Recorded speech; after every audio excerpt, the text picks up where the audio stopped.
Hello everyone, so I'm going to go over every mod that I have active at all times and the load order that I put them in. Some people have problems getting the mods that I'm using to work together. They lose certain tabs or certain mods just won't work at all, and I haven't had any issues with mine in a very long time. So hopefully this will help. Plus, I get this question at least a few times every single day, but I'm making this video because I want to, and it definitely does not feel like an obligation.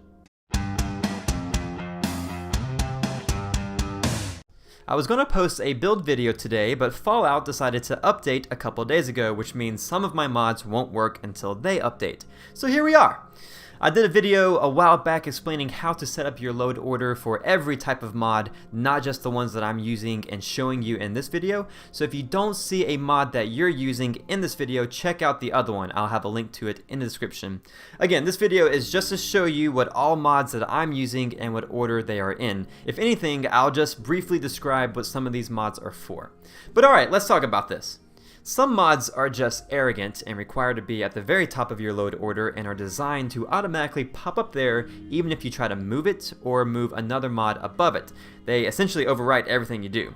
So the first one I have is the Unofficial Patch mod, and it's one of those. It pops up right to the top of the load order. This one is one of the staple mods to have since it fixes bugs within the game. Next up are the Master Plan and USO base mods. These are another set that pop up right at the top because that's where they're supposed to be. I have the other USO mods a little further down, which is fine because they don't have to be directly below the base mod, so you'll see them in a second. But here I have all of the other Master Plan mods. Adam's Greatness, Red Rocket Reborn, Vanilla Extensions, all of these. So the base mod has to be before all of the other Master Plan mods, otherwise you're probably going to have some issues. Next up is Snappy House Kit, Pre-War and Post-War Sanctuary Houses, and Settlement Objects Expanded. If you notice, all of the ones that I've mentioned so far, except for the patch mod, add a tab or affect the Structures menu.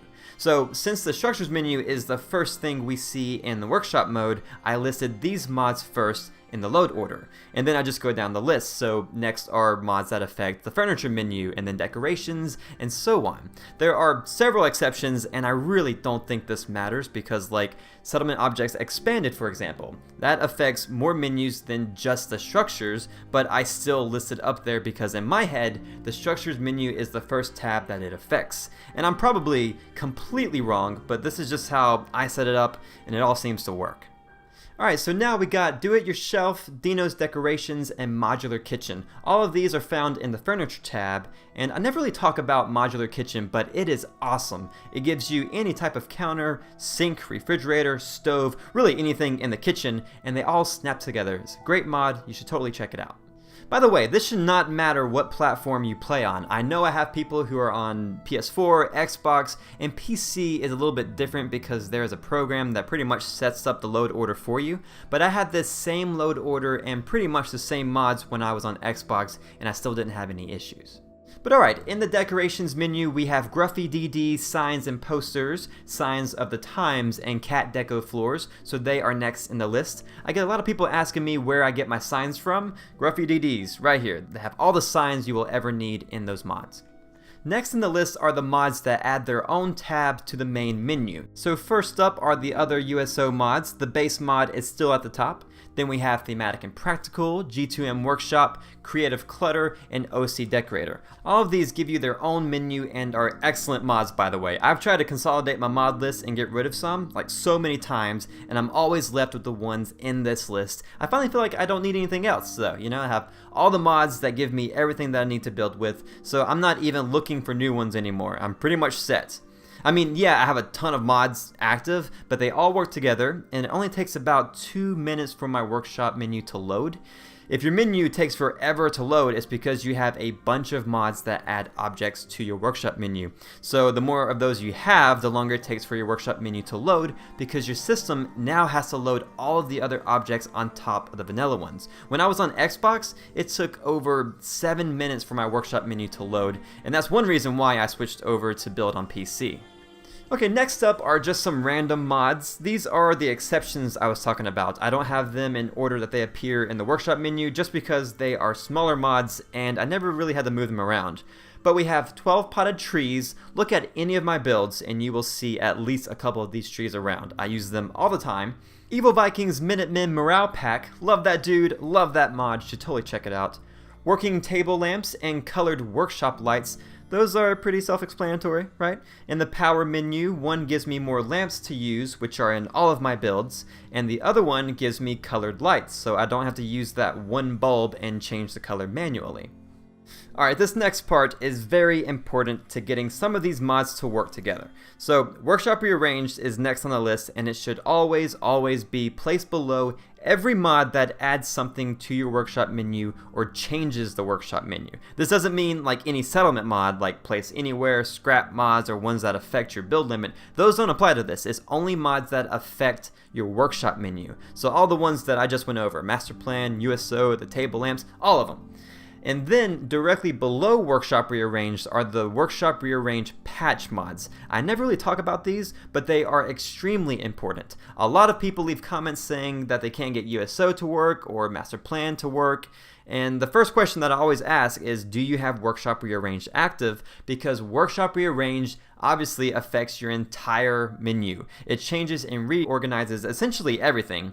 So whenever you install another mod that changes your menu, like USO, it adds a new tab to your menu, it's not going to work with Workshop Rearranged unless you have the patch. And the patch is below Workshop Rearranged in the load order. And this applies to any mods that change the same menu. So if you have two mods that want to change, say, the metal tab, they're going to conflict with each other, and more than likely one of them is not going to work, or your structures tab is going to disappear unless there's a patch. And not all of them have patches. But luckily for us, the authors for all the big mods like Master Plan, USO, Workshop Rearranged are really good about providing patches so their mods work together. And for some reason, I don't have the Master Plan Workshop Rearranged patch, but it still seems to work for me. I don't know why. I needed it when I was on the Xbox, but when I switched to the PC, it worked without it, so I don't get it. But if it's not working for you, try getting the patch. Next up are the last little random mods that I have, so let's just burn through these. Cheat terminal for whenever I need certain things to build with, like materials or something. I know I can just use console commands, but I'm still new to PC and I just like it. I just like this better. Okay, don't judge me. Insignificant object remover, and this one just help out with my frame rate, helps my shit not lag too much. Move that workbench lets me pick up the workbench and move it. Pocket UFO, I use this to fly around even though I don't really need it on PC. This one gives me the Nuka World workshop items without having to complete those story missions because I'm lazy and I didn't want to do it all over again. Conquest, I love this mod. It allows me to build a settlement anywhere I want to. Settlement limit slashed increases my build limit. Repaired roofs, this one's pretty cool. It fixes up the vanilla roofs in Sanctuary without making them look brand new. Power conduits and pylons radius greatly increases my power radius. I did a whole video on this called How to Wire Your Settlements, so check that out if you're curious. Scrap everything, lets me scrap everything. And break the walls down. This one lets me build outside of the settlement borders. And that's pretty much it. These are all the mods that I use. They are active in every single build that I post, and I have no issues with any of them working together. Now, since I'm on PC, I have some mods that load up with Nexus Mod Manager, and some I installed through Bethesda.net, just like you do on console. And the ones from Nexus show up kind of funny, you don't really see the full name. So if you didn't recognize some of these, I have the full list in the description, and yes, they are all in the correct order. So my entire mod list and load order is in the description of this video. Just click the Show More button and you'll see them.